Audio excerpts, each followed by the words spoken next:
மக்கள் பணத்திலிருந்து ஒரு பைசா கூட தொடமாட்டோம், தொடவும் விடமாட்டோம், தொட்டா விடமாட்டோம், இதுக்கு முன்னாடி தொட்டவங்களையும் விடமாட்டோம்.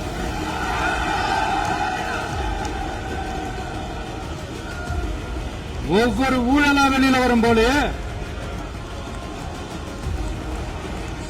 ஒவ்வொரு வேஷமா கலைஞ்சிரும் போலே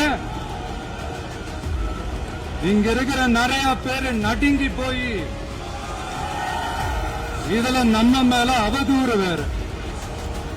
இப்ப புதுசா ஒரு வெப்பன் ஒண்ணு கொண்டு வந்திருக்காங்க. அது என்ன தெரியுமா? அவங்க தயவால தான் நம்ம ஆட்சி நடக்குதான். மக்கள் தயவால இந்த ஆட்சி நடந்துகிட்டு இருக்கு.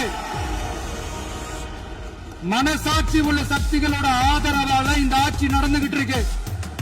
நாங்க தான் அனுப்பி வச்சோம் அப்படின்றாங்களே. அனுப்பி வச்சவங்களுக்கு மினிஸ்ட்ரியில இடம் கொடுத்தா ஏன் கதறீங்க? ஏன் இவ்வளவு கோவம்? ஏன் இவ்வளவு கதறல்? இதுல இன்னொரு முக்கியமான விஷயம், மார்க்சிஸ்ட் கம்யூனிஸ்ட் கட்சி நமக்கு ஆதரவு கொடுத்தது சுயேட்சையா எடுத்த முடிவுன்னு சொல்றாங்க. அதே மாதிரி இந்திய கம்யூனிஸ்ட் கட்சி நமக்கு ஆதரவு கொடுத்தது சுயேட்சையா எடுத்த முடிவுன்னு சொல்றாங்க. இதுல எங்க இருந்து நாங்க தான் அனுப்பி வச்சோம்னா புரியலையே. மக்களுக்கு நல்லா புரியும், எல்லாத்தையும் தெளிவா பார்த்துக்கிட்டு இருக்கிறாங்க.